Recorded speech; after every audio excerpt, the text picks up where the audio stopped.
오늘 우리에게 주신 하나님의 말씀은 데살로니가 전서 2장 1절에서 12절입니다. 데살로니가 전서 2장 1절에서 12절 한 절씩 교독하겠습니다. 형제자매 여러분, 우리가 여러분을 찾아간 것이 헛되지 않은 줄을 여러분이 알고 있습니다.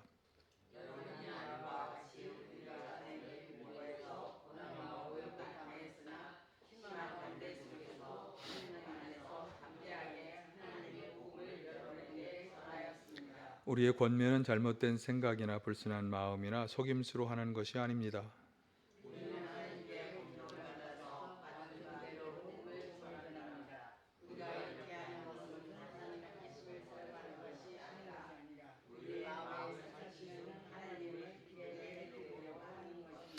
여러분이 아는 대로 우리는 어느 때든지 아첨하는 말을 한 일이 없고 구실을 꾸며서 탐욕을 부린 일도 없습니다. 이 일은 하나님께서 증언하여 주십니다.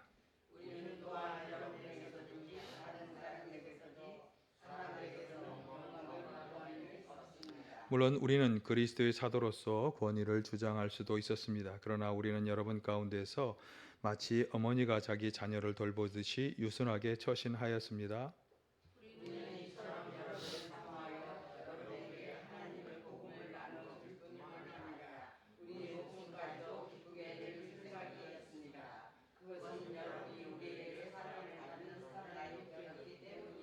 형제자매 여러분, 여러분은 우리의 수고와 고생을 기억하고 있을 것입니다.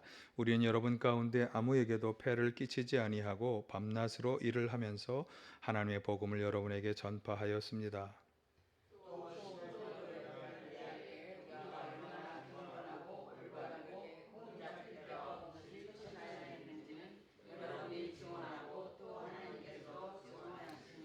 여러분이 아는 바와 같이 아버지가 자기 자녀에게 하듯이 우리는 여러분 하나하나를 대합니다. 우리는 여러분을 권면하고 격려하고 경고합니다마는 그것은 여러분을 부르셔서 당신의 나라와 영광에 이르게 하시는 하나님께 합당하게 살아가게 하려는 것입니다. 아멘. 할렐루야. 오늘도 주님의 은혜와 평강이 함께 하시기를 간절히 축원합니다. 지난주에 이제 추수감사절 예배를 드렸고요. 오늘은 이제 추수감사절 후 첫째 주일이 되겠습니다. 오늘 함께 나누고자 하는 말씀의 제목은 이제 하나님을 기쁘게 해 드리십시오. 하나님을 기쁘게 해 드리는 일인데요. 이것은 오늘 본문 4절에 바울 사도가 말씀한 것입니다. 4절을 한번 다시 보시겠습니다. 우리는 하나님께 검정을 받아서 맡은 그대로 복음을 전합니다. 우리가 이렇게 하는 것은 사람의 환심을 사려고 하는 것이 아니라 우리의 마음을 살피시는 하나님을 기쁘게 해 드리려고 하는 것입니다. 바울 사도는 지금 자신이 복음을 전하고 있는데 이것은 하나님을 기쁘게 해 드리려는 것이다. 하나님을 기쁘게 해 드리려고 한다라고 하는 자신의 마음을 표현하고 있습니다. 그래서 그것을 위해서 복음을 여러분에게 전한다라고 하는 그런 말씀이에요. 그러니까 좀 분석을 하면 두 가지로 말할 수 있겠고 또 크게 보면 이것이 이제 하나의 말씀입니다. 그래서 하나님을 기쁘게 해 드리려 한다. 이것이 이제 바울이 가장 지금 중요하게 하려고 하는 일이라고 하는 것을 알 수 있겠고 그 일을 하기 위해서 하나님을 기쁘게 해드리기 위해서 지금 복음을 전하고 있다라고 하는 것을 알 수 있겠습니다.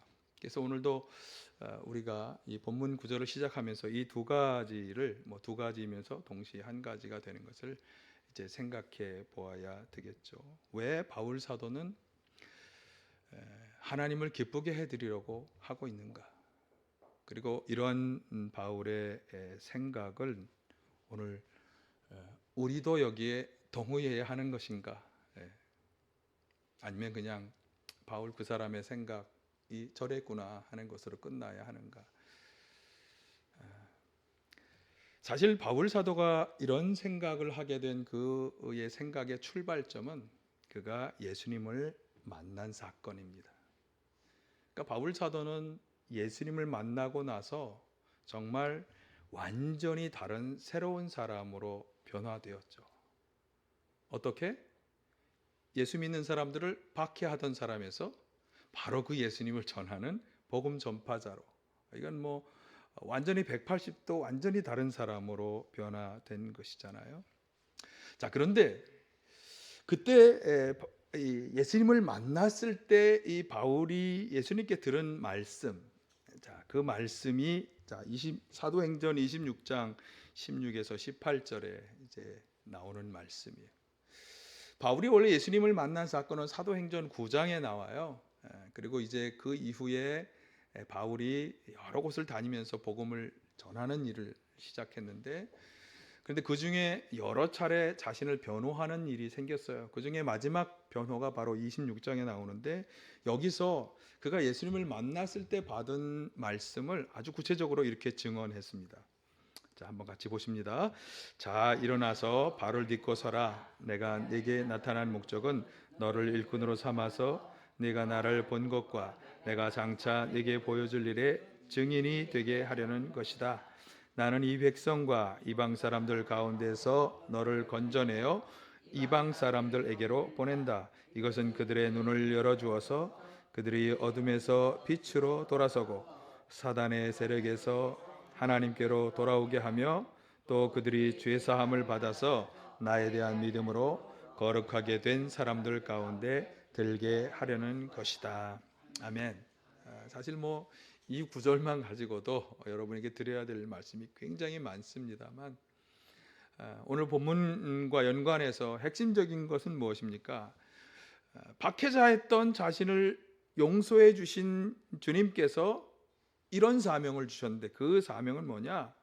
바로 사람들에게 복음을 전하여서 그들의 눈을 열어주어서 어둠에서 빛으로, 사단의 손아귀에 사로잡혔던 곳에서 하나님에게 들어오는 사람으로, 그래서 여기 있는 것처럼 죄사함을 받아서 하나님의 거룩한 백성 가운데 들게 하려는 것이다. 한마디로 복음을 전하는 그런 사명을 그가 받았다.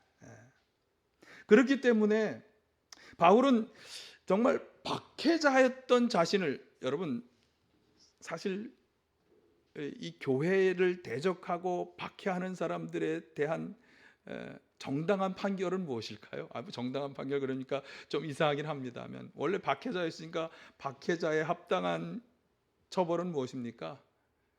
그죠? 하나님의 뭔가 징계를 좀 받고 뭔가 좀 페널티를 받고 이런 일이 있어야 하는데, 그것이 마땅한 자신에게 하나님께서는 자신의 죄를 다 용서해 주셨다. 그리고 복음을 전하는 자를 박해하던 사람에서 이제 오히려 복음을 전하는 사람으로 자신을 새롭게 사용해 주셨다. 그러니 바울은 거기에 대해서 너무나 감사할 수밖에 없는 것이고, 그리고 그 사명을 붙잡고 나아갈 수밖에 없다라고 이렇게 지금 고백하고 있는 것입니다. 심지어 바울은요, 복음을 전하기 위해서라면 내 목숨도 아깝지 않다라고 그렇게 이야기까지 했어요. 얼마나 그가 복음 전하는 일을 중요하게 생각하는지를 잘 엿볼 수 있는 말씀입니다. 사도행전 20장 24절이 그 말씀이에요. 시작. 내가 나의 달려갈 길을 다 달리고 주 예수께 받은 사명 곧 하나님의 은혜의 복음을 증언하는 일을 다하기만 하면 나는 내 목숨이 조금도 아깝지 않습니다. 어떤가요? 여러분, 이 고백이 바울이라고 하는 사람이, 그렇게 박해하던 사람이 용서받았으니까 당연한 고백이야. 나는 뭐 이렇게까지는, 이렇게 혹시 생각이 되십니까? 여러분, 이 바울의 고백에 동의가 되십니까? 나도 이 마음을 가져야지, 이런 마음이 드십니까? 어떠십니까? 사실은 이 바울의 이 마음을 우리가 어떻게 받아들여야 할까?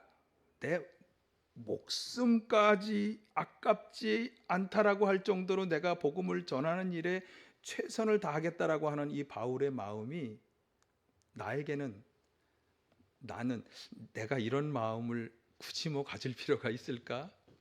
나는 이 바울의 마음과 비교하면 여러분의 마음은 어떠실까? 참 궁금합니다. 목사님 목회자니까 목회자 뭐 평생 말씀 전하고 복음 전하는 사명을 받으니까 당연히 그렇게 생각할 수 있습니다. 그런데 뭐 우리는 그냥 평신도에 불과하지 않습니까? 말씀 그대로 평신도. 저는 지난주에 추수감사절 예배를 드리면서 시편 65편 말씀을 보았잖아요. 기억이 나세요? 그 시편 65편에서는 그 시편 기자인 다윗 왕이 이렇게 첫 열매를 하나님께 드리면서 하나님이 베푸신 많은 은혜의 일들에 대해서 이제 감사의 노래를 부르는 그런 감사시예요. 그런데 거기 보면 제가 뒤쪽부터 이렇게 설명을 해요. 앞쪽에 있는 말은 건너뛰고 뒤쪽에 자연의 여러 가지 풍성한 수확을 주신 은혜 감사한다. 그러면서 제일 마지막에 그러나 제일 앞쪽에 사실 그 시편의 앞쪽 부분 2절에서 6절까지의 말씀에서 그가 정말 감사해야 한다고 얘기한 것은 죄를 용서해 주신 것에 대해서 감사한다. 그래서 오늘 우리에게 이 추수감사절에 우리가 감사해야 할 많은 일들, 뭐 감사하지 못할 일들도 많이 있었겠습니다만 감사의 일들만 쭉 정리해서 내가 정말 이것을 감사한다라고 할 때 가장 먼저 감사해야 하는 일이 무엇이냐? 나의 죄를 용서해 주시고 하나님 나라에 들어가 영원한 생명을 누릴 수 있는 자격을 주신 그 약속을 주신 것에 대해서 감사해야 한다. 그렇게 말씀을 드렸는데 여러분 어떻게 이 말씀에 동의가 되실까요? 사실은 정말 하나님께서 나의 죄를 용서해 주시고 하나님 나라의 영생을 약속해 주셨다는 것이 나에게 얼마만큼의 중요성이 있을까? 이것을 우리가 한번 생각해 보아야 합니다. 나는 그것을 얼마나 중요하게 생각하는가? 사실 이 죄 용서와 천국의 영생이라고 하는 이 중요한 주제는 우리가 그리스도인이 된 가장 중요한 이유입니다. 여러분 예수 믿고 어떻게 되기를 원하십니까? 예수님을 왜 믿습니까? 그분이 나의 죄를 용서해 주시기 위해서 대신 죄값을 치르고 십자가에 달려 죽으셨다. 그것이 예수님을 하나님이 이 땅에 보내신 가장 중요한 목적이고 우리가 예수님을 믿는 첫 번째 조건이에요. 죄 용서의 은혜, 이것은요 우리가 그리스도인이 된 첫 번째 이유입니다. 그렇게 죄를 용서받았기 때문에 이제 우리는 하나님께서 하나님의 자녀, 하나님의 백성을 위해서 준비해 주신 천국, 하나님 나라에서 영원한 생명의 삶을 누릴 수 있다는 소망을 가지게 된 거예요. 죽음을 이기고 부활해서. 그렇기 때문에 이것은 우리 그리스도인이 된 가장 중요한 이유. 그리스도인이 되어서 우리가 믿음과 소망을 가지고 있다면 바로 이것을 믿는 거예요. 죄를 용서해 주셨다는 것을 믿는 거고 하나님 나라 영원한 생명의 삶을 준비해 주셨다는 것을 믿는 거예요. 그리고 그 소망을 가지고 나아가는 거죠. 여러분 이것에 동의가 되십니까? 예, 동의가 되시길 간절히 바라고요.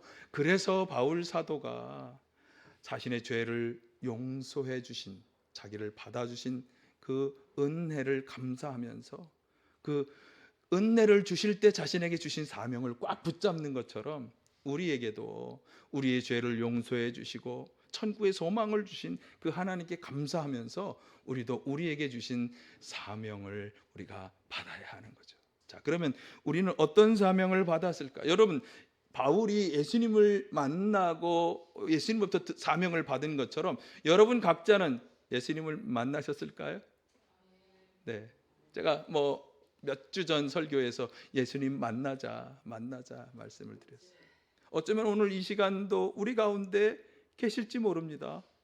우리가 아니 계실 것입니다. 왜? 우리와 영원히 함께 한다고 약속하셨으니까. 우리 눈에 보이지 않지만 영으로 임하시는 예수님을 이 시간 경험하시길 바랍니다.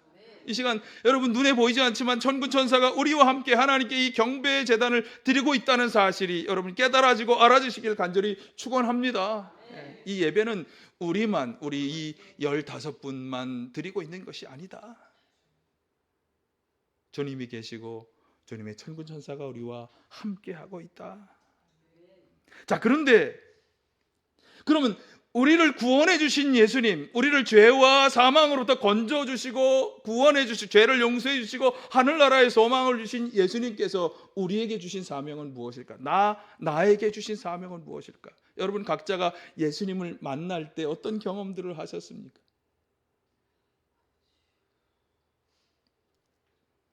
사실 뭐 각자 개인이 경험한 것도 있지만 예수님이 모든 그리스도인들에게 공통적으로 주신 사명이 있어요. 잘 아시는 거예요. 예수님이 마지막으로 주신 최후의 제자들에게 주신 사명 우리 잘 알잖아요. 마태복음 28장 19, 20절 같이 보실까요? 시작. 너희는 가서 모든 민족을 제자로 삼아서 아버지와 아들과 성령의 이름으로 세례를 주고 내가 너희에게 명령한 모든 것을 그들에게 가르쳐 지키게 하여라. 보아라, 내가 세상 끝날까지 항상 너희와 함께 있을 것이다. 아멘. 우리가 이 구절을 잘 아는 것 같지만 사실 우리가 마음에 품고 있는 것은 이 마지막 구절, 세상 끝날까지 너희와 함께 있을 거야. 두려워하지 마, 내가 너와 함께 있어. 그런데 여러분, 모든 그리스도인들에게 이 약속을 주셨지만 이것을 실제로 경험할 수 있는 사람은 누군가? 그 앞에 말씀하신 것을 위해서 노력하며 살아가는 사람들에게. 어떤 사람에게? 모든 사람들을 제자로 삼아서 예수님이 우리에게 가르쳐 주신 것을 가르쳐 함께 예수님이 우리에게 보여주신 그 길을 따라가는 사람들, 따라가려고 노력하는 성도들, 그런 성도에게 이 약속이 정말 유효한 약속이 되는 것입니다. 아멘. 게다가 예수님께서 죽음을 이기고 부활하신 후에 제자들에게 나타나신 후에 마지막 하늘로 올라가시기 직전에 주신 말씀도 사실 동일한 말씀. 사도행전 1장 8절 보실까요? 성령이 너희에게 내리시면 너희는 능력을 받고 예루살렘과 온 유대와 사마리아에서 그리고 마침내 땅 끝에까지 이르러 내 증인이 될 것이다. 그러니까 사람들을 제자 삼아 주님의 가르침을 전해주는 것, 예수님의 증인으로 살아가는 것, 이것이 바로 복음을 전하는 일이죠. 그러니까 바울 사도가 박해자였던 바울을 용서하시고 그에게 사명을 주시면서 이방인의 사도가 되어 사람들을 어둠에서 빛으로 인도하라, 사탄의 손아귀에서 하나님의 세력으로 인도하라, 죄사함을 받는 거룩한 사람이 되게 하라고 하신 말씀은 사실 오늘 모든 그리스도인들도 다 받은 거나 마찬가지예요. 왜? 이 명령에서 그것이 분명히 드러나죠. 예수님의 증인이 되고 그분이 가르쳐 주신 말씀을 전하여서 함께 하나님의 자녀 백성이 되도록 하는 것. 여러분, 우리 모두도 다 복음을 전하라는 사명을 받은 줄로 믿습니다. 게다가 우리에게 이런 구원의 은혜를 베풀어 준 하나님인 자신의 소원을 성경을 통해 이렇게 우리에게 설명해 주셨어요. 하나님의 소원이라고 하는 아주 유명한 두 구절. 디모데전서 2장 4절, 하나님께서는 모든 사람이 다 구원을 얻고 진리를 알게 되기를 원하십니다. 베드로후서 3장 9절 하반절, 하나님께서는 아무도 멸망하지 않고 모두 회개하는 데 이르기를 바라십니다. 하나님의 소원이라고 이름 붙여진 아주 중요한 두 구절. 그러니까 하나님께서는 그 누구도 멸망하지 않고 다 구원받아서 하나님이 주시는 영원한 생명의 삶을 누리며 살아가기를 원하시는 거예요. 그러니까 누구나 다 그렇게 되기를 원하시니까 먼저 구원받은 우리에게도 그 누구나 다 그렇게 되기를 원하는 사명, 아까 마태복음 28장 사명에서 주신 것처럼 사람들을 가르쳐라, 전하라, 증인이 되라는 게 바로 이것을 증언해 주라라고 하는 그런 말씀이겠죠. 그러니까 이 사명을 주시고 이러한 소원을 가지고 계신 하나님이 원하는 대로 우리가 복음을 전하는 것을 하나님이 얼마나 기뻐하실까. 여러분, 여러분의 부모님이 원하는 다 뭐 부모님이 다 하늘나라 가셨죠. 아직 부모님 살아계신 여러분, 부모님이 정말 원하시는 게 뭔지 혹시 아십니까? 우리가 자녀 세대와 부모님 세대가 있을 때 우리가 자녀 세대에게 정말 부모님한테 효도하는 게 뭐냐? 뭐 용돈도 좀 많이 드리고 뭐 수시로 찾아뵙고 이런 거 다 좋지만 정말 부모님이 원하는 것을 내가 어떻게든지 들어드리려고 노력하는 거, 그걸 부모님이 기뻐하지 않으시겠어요? 그게 참 효도다. 그렇게 우리가 얘기하죠. 저는 그래서 뭐 지금 이 자리에 안 계십니다만 저희 아버님을 가끔 생각합니다. 제가 목회자고 저희 목회자의 본을 보여주셨던 분이기 때문에 그분이 목회자로 이렇게 살아야 한다라고 몇 가지 말씀해 주신 것이 항상 제 마음에 있어요. 그렇게 살기 위해서 노력하는 게, 그분이 나를 낳으시고 길러주시고 목회가 되도록 기도해 후원해 주신 것에 내가 응답하는 방법이죠. 뭐 제가 좀 감성적으로 얘기했나요? 이런 것보다, 이런 것을 말씀드리는 이유는 하나님과 우리와의 관계. 여러분, 하나님 기도하실 때 하나님 누구 이렇게 뭐라고 부르세요? 하나님 아버지. 하나님이 우리의 영적 아버지시니까 우리 부모님과 우리의 관계를 비교하는 건 뭐 당연한 일이에요.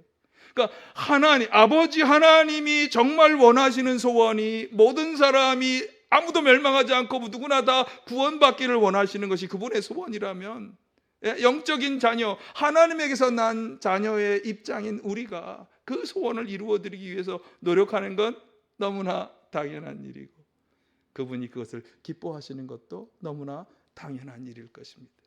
그러니까 오늘 본문에서 바울 사도가 하나님을 기쁘게 해 드리려고 내가 복음을 전한다라고 하는 이 말씀은 저 멀리 떨어진 2000년 전의 바울의 말만이 아니라 오늘 하나님의 자녀가 되었다고, 예수 그리스도를 통해 죄를 용서받고 하나님의 자녀가 되었고 영원한 생명의 삶을 약속받았다고 확신하는 오늘 우리의 마음이 되기도 해야 한다라고 하는 것이죠. 여러분, 이 말씀에 다 동의가 되시길 간절히 축원합니다. 그래서 이제 오늘 본문에 하나님을 기쁘게 해드리기 위해 복음을 전한다라고 하는 이 바울의 말씀이 이제 이 본문의 중요한 주제가 되면서 그는 그래서 어떤 마음으로 어떻게 복음을 전하였는가 하는 것을 오늘 본문이 우리에게 소개해 주고 있습니다. 자, 먼저 우리가 이 구절에서 보게 되는 것은 그렇게 복음을 전하는 것이 중요하고 그것을 통해서 하나님을 기쁘게 해드리려고 하는 그런 마음을 가졌지만 복음을 전하는 일은 그렇게 순탄하지 않았다. 복음을 전하는 과정은 어려운 일이었다라고 하는 것을 먼저 생각해 보아야 합니다. 2절을 보실까요? 2절 시작. 여러분이 아는 바와 같이 우리가 전에 빌립보에서 고난과 모욕을 당하였으나 심한 반대 속에서도 하나님 안에서 담대하게 하나님의 복음을 여러분에게 전하였습니다. 바울 사도는 복음을 전하는 과정에서 고난과 모욕과 심한 반대를 당하였던 것이에요. 어떻게 보면 박해자였던 분이 이제 복음의 전파자로 변화되면서 그 과정에서 자신도 복음을 전할 때 이런 박해 상황을 맞이했다. 자기가 행한 대로 그냥 받는구나 이렇게 생각할 수도 있겠습니다만, 사실 성경에 보면 항상 그 예수님도, 예수님의 제자들도, 그리고 지금 보는 것처럼 바울도 반대 상황을 맞이했어요. 자, 이건 신약의 얘기고, 구약에서 하나님의 뜻을 전하는 구약의 대표적인 분들은 예언자들, 선지자들입니다. 여러분, 오늘 아침 성경 묵상 보셨나요? 혹시 못 보셨나요? 이제 집에 가서 보시면 어제 오늘자에 이렇게 보면 거짓 선지자들의 이야기가 나옵니다. 오늘날 거짓 선지자와 같은 사람들이 판치는 속에서 우리가 주의 깊게 읽어봐야 할, 정말 하나님이 원하시는 메시지를 전달하지 않고 사람들의 마음에 영합해서 가짜 말씀을 전하는 그런 사람들. 그런데 진짜 하나님의 말씀을 전한 사람들은 오늘 주일 묵상에서도 봅니다면 그 미가라고 하는 선지자가 진짜 하나님의 말씀을 전하다가 고통당하잖아요. 진짜 하나님의 말씀을 전한 예언자들, 이사야, 에스겔, 에레미야, 미가와 같은 이런 예언자들은 다 고난과 박해를 받았어요. 구약에서도, 그 신약에서도 예수님, 하나님의 아들로서 이 땅에 복음을 전하러 오셔서 수많은 기적과 능력을 행하셨던 예수님도 반대하는 사람들을 계속 만나셨어요. 예수님의 제자들도 마찬가지. 예수님의 제자들은 심지어 순교를 하기도 했죠. 바울도 마찬가지입니다. 바울이 당하였던 이 복음을 전하는 데 있어서 그가 받았던 박해, 반대, 실제로 그에게 벌어진 일을 제가 한번 구절을 인용해 볼까요? 사도행전 13장 48, 50절 보겠습니다. 이방 사람들은 이 말을 듣고 기뻐하며 주님의 말씀을 찬양하였고 영원한 생명을 얻도록 정하신 사람은 모두 믿게 되었다. 이렇게 해서 주님의 말씀이 그 온 지방에 퍼져나갔다. 자, 여기까지는 참 좋아, 그렇죠? 복음을 전하는데 너무 좋아요, 그죠? 막 말씀이 퍼져가고 사람들이 믿었어. 자, 그러나부터 같이 하실까요?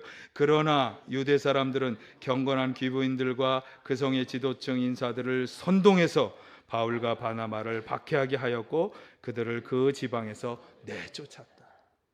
아이고 저런, 그죠? 자, 한 구절 더 보실까요? 14장 3절 5절 같이 보면 처음부터 두 사도는 오랫동안 거기 머물면서 주님으로 의지하여 담대하게 말하였다. 주님께서는 그들의 손으로 표징과 놀라운 일을 행하게 하셔서 그들이 전하는 은혜의 말씀을 확증하여 주셨다. 자, 여기까지.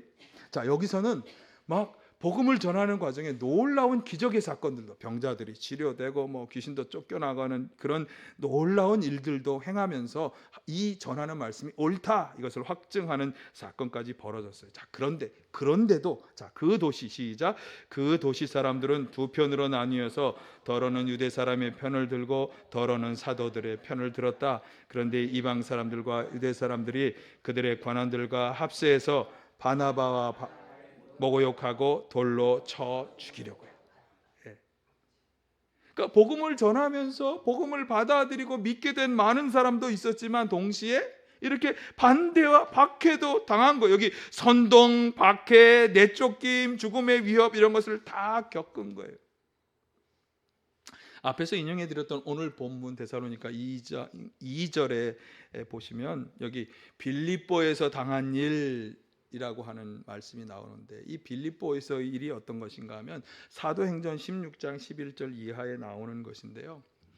귀신이 들려서 점을 치는 일을 하면서 그 주인에게 큰 돈벌이를 해주던 불쌍한 여인이 있었어요. 사도 일행이 그 여인을 치료해 준 거예요. 그러니까 그 여인을 통해서 돈을 벌던 주인 된 사람들이 앙심을 품게 되었어요. 그래서 그를 고발했는데, 내가 돈 벌던 수단을 못 벌게 했다, 이렇게 고발할 수는 없으니까 뭐라고 고발했는가 하면 도시를 소란하게 하고 부당한 풍속을 전한다, 이렇게 고발을 했어요. 그래서 잡혀 들어가서 매질을 당하고 감옥에 갇히는 그런 일을 겪은 거예요. 그러니까 바울 사도는 복음을 전하는 과정에서 수많은 모욕과 또 박해와 반대, 매질, 죽음의 위협 이런 것을 계속 당한 거예요. 자, 그런데 이 정도 되면 이제 그만, 이제 나도 좀 편하게 살아야 되겠다. 여러분, 우리가 성도 그리스도인이 되면서 나이가 좀 많아지고 이제 육체가 힘들어지면 우리가 생각할 수 있는 일들이 뭔지 이제 나도 좀 편안하게 신앙생활 해야 되겠다. 혹시 그런 분이 계십니까? 자, 그런데 바울은 복음을 전하는 것을 그의 최대 사명, 자신을 박해자인 자신을 용서해 주시고 사명을 주신 그 주님에게 응답하는 방법으로 하고 생각하면서 이렇게 모진 고난과 고통과 박해를 당했어요. 그러나 그는 거기서 그치지 않았어요. 거기서 멈추려 하지 않았어요. 오직 하나님을 기쁘게 해드리려는 마음으로 그는 계속해서 그 모든 것을 달게 받아들이면서 계속해서 복음을 전하였어요. 이게 오늘 우리가 두 번째로 생각해 보아야 할 것입니다. 내가 나이가 많이 들고 육신이 연약해지고 힘들고 어렵다. 아니, 우리 교회는 맨날 왜 이 모양이야? 그렇지만 여러분, 이 마음을 꼭 품으시길 바라요. 하나님을 기쁘게 해드리기 위해서, 나를 구원하신 천국의 영생의 약속을 주신 하나님을 기쁘게 해드리기 위해서 나는 그럼에도 불구하고 복음을 전한다. 바울 사도의 마음이, 저와 여러분의 마음이 다 되시기를 간절히 축원합니다. 관련해서 오늘 구절에 제 눈을 또한 주목하게 만들었던 것은 12절이에요. 12절. 제가 최근에 말씀드린 것과 연관되기도 하는데 한번 보실까요? 우리는 여러분을 권면하고 격려하고 경고합니다마는 그것은 당신의 나라와 영광에 이르게 하시는 하나님께 합당하게 살아가게 하려는 것입니다. 자, 여기 보면 이렇게 여러 가지 과정 속에서 어렵고 힘들지만, 그리고 조금 더 설명을 하겠지만 또 아주 중요한 본보기가 되는 그런 일들을 행하면서 복음을 전하는 그 일이 이유가 뭐냐? 사람들을 하나님께 합당하게 살아가게 하려고 하는 것이다. 하나님께 합당하게. 그런데 그 하나님이 어떤 일을 해주시는가 하면 부르셔서 하나님의 나라와 하나님의 영광에 이르게 하시는 하나님께 합당하게. 자, 이 말을 좀 풀어서 설명한다면 하나님은 우리에게 하나님 나라에 들어가서 하나님이 주시는 영광을 누리게 하시려는 마음을 가지고 우리를 불러주신 거예요. 정말 여러분이 다 이 자리에 온 것은 하나님 나라에 들어가서 하나님 주시는 영광을 누리게 하기 위해. 여러분 그 나라에 들어가 그 영광을 다 누리시길 간절히 축원합니다. 그런데 그렇게 영광을 누리는 사람으로 하나님 앞에 합당해야 한다고 하는 거예요. 그러니까 우리가 나와 다 앉아 있지만 우리가 그 하나님께 합당한 삶을 살지 못한다면 하나님이 주시는 그 나라에 들어가서 영광을 누리는 것이 그렇게 쉽지만은 않다. 그렇게 영광을 누리기에 합당한 사람이 되어야 한다. 그러면 하나님 나라에 들어가서 하나님이 주시는 영광을 얻기에 합당한 삶? 그럼 그 삶이 어떤 삶일까? 목사님 도대체 어떤 삶을 원하는 것입니까? 최근에 제가 여러분에게 들은 거듭 말씀드렸어요. 우리는 이 땅이 아니라 하나님 나라의 시민권을 가진 그런 하나님의 자녀요 백성이다. 그 하나님 나라의 시민권을 가진 사람답게 살아가야 한다. 그래서 예를 든 게 있잖아요. 땅에 속한 사람처럼 자기 육신의 욕망을 만족시키기 위해서 그것을 최우선으로 하는 그런 삶을 살아가는 것을 이제 멈추고, 그러고 그런 사람을 십자가의 원수라고 말씀했잖아요. 그런 것을 멈추고 영에 속한 자로, 육신에 속한 자처럼 육신의 욕망을 따를 게 아니라 영에 속한 자로 성령의 인도를 따르는 삶을 살아야 한다. 여러분 영에 속한 성령의 인도를 따르는 삶을 살아가시길 간절히 축원합니다. 성령의 인도를 따라가는 사람이 맺는 열매를 갈라디아서에서 잘 설명했죠. 성령의 열매들. 예? 여기 비춰줘 보실까요? 사랑, 기쁨, 화평, 인내, 친절, 선함, 신실, 온유, 절제. 이러한 열매를, 성령의 이런 열매를 꾸준히 맺으면서 살아가는 이런 성도들이 하나님 나라에 들어가 하나님이 주시는 영광을 얻기에 합당한 삶을 살아가는 것이다. 여러분 이런 성도가 다 되시길 간절히 축원합니다. 그렇게 하나님 앞에 합당한 성도가 되게 하기 위해서 바울은 이렇게 지금 복음을 전하고 있는 거다. 복음을 전하고 있는 거다. 자, 그런데 바울이 그렇게 사람들이 합당한 삶을 살아가도록 또 하나님을 기쁘시게 하는 일을 위해서 복음을 전하는 과정 속에서 그가 우리에게 아주 귀한 본보기가 되는 그런 일들을 행하였다고 고백하는데, 자, 한번 쭉 한번 소개해 보겠습니다. 자, 7절 11절 말씀을 한번 각각 볼까요? 시작. 물론 우리는 그리스도의 사도로서 권위를 주장할 수도 있었습니다. 그러나 우리는 여러분 가운데 마치 어머니가 자기 자녀를 돌보듯이 유순하게 처신하였습니다. 어머니가 하듯이 유순하게 하였다. 부드럽게, 부드러운 말로 설득하면서 온유하고 유순하게. 자, 11절 시작. 여러분이 아는 바와 같이 아버지가 자기 자녀에게 하듯이 우리는 여러분 하나하나를 대합니다. 거기 12절을 같이 보면 좋은데 지금 따라가기가 쉽지 않으니까 12절은 이렇게 말씀했어요. 12절. 우리는 여러분을 권면하고 격려하고 경고합니다마는 이렇게 이야기하고 있어요. 그러니까 이 12절 상반절에 나온 말씀이 이제 아버지가 하듯이에 걸리는 거예요. 그러니까 어머니처럼 아주 유순하게 도 했지만 이제 아버지처럼 1대1로 하는데 때로는 권면하고 격려하고 그리고 경고도 하면서 그가 복음을 전하였다. 자, 한마디로 뭐라고 말할 수 있을까요? 부모의 마음으로 하였다. 그러니까 우리 부모님은 어머니 역할, 아버지 역할이 다 있는 거죠. 때로는 부드럽게, 온유하게, 유순하게 잘 설득하면서 때로는 좀 강하게 질책도 하고 경고하고 격려하기도 하면서 그렇게 복음을 전하였다. 자, 그런데 이 부모의 마음으로 할 때 조심해야 할 것을 5, 7절에서 말씀합니다. 시작. 여러분이 아는 대로 우리는 어느 때든지 아첨하는 말을 한 일이 없고 구실을 꾸며서 탐욕을 부린 일도 없습니다. 이 일은 하나님께서 증언하여 주십니다. 우리는 또한 여러분에게서든 다른 사람에게서든 사람에게서는 영광을 구한 일이 없습니다. 물론 우리는 그리스도의 사도로서 권위를 주장할 수도 있었습니다. 그러나 우리는 여러분 가운데서 마치 어머니가 자기 자녀를 돌보듯 유순하게 하였습니다. 그러니까 아첨하고 탐욕을 부리고 영광을 구하고 그리고 권위를 주장하면서 하지 않았다. 이런 것은 오히려 부모님의 마음과 정반대되는 일이라는 거죠. 그래서 바울이 한 것은 그 다음 8절 보실까요? 우리는 이처럼 여러분을 사모하여 여러분에게 하나님의 복음을 나누어 줄 뿐만 아니라 우리의 목숨까지도 기쁘게 내줄 생각이었습니다. 그것은 여러분이 우리에게 사랑을 받는 사람이 되었습니다. 앞에서 얘기한 것과 반대, 아첨하고 탐욕을 부리고 영광을 구하고 권위를 주장하면서 하지 않고 오히려 어떻게 했다? 사모하고 사랑하되 목숨까지도 내어주는 희생과 헌신의 마음으로 하였다. 이게 진짜 부모님의 마음이라고 하는 거죠.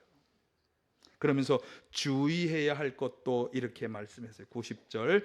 형제자매 여러분, 여러분은 우리의 수고와 고생을 기억하고 있을 것입니다. 수고하고 고생하고 또 우리는 여러분 가운데서 아무에게도 폐를 끼치지 아니하라고 밤낮으로 일을 하면서 하나님의 복음을 여러분에게 전파하였습니다. 또 신도 여러분을 대할 때 우리가 얼마나 경건하고 올바르고 흠잡힐 데가 없이 처신하였는지 여러분이 증언하고 또 하나님께서 증언해 주십니다.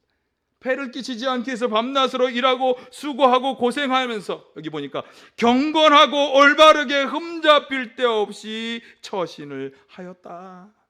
여러분, 이게 부모님의 마음으로 하는 그런 복음 전파입니다. 부모님처럼 무한한 사랑을 가지고 때때로 온유하게 때때로 격려하고 질책하기도 하면서 그들이 정말 올바른 길을 가기를 원하며 희생하고 헌신하고 수고하고 고생을 아끼지 아니하고 경건의 본이 되면서 복음을 전하였다. 여러분,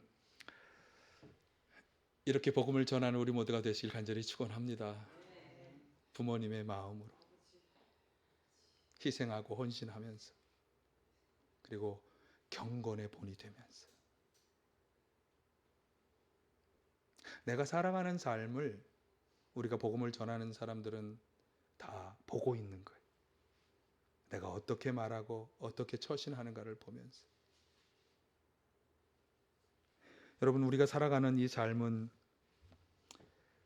이 삶으로 모든 것은 끝나지 않습니다. 이것을 꼭 잊지 마시길 바라요.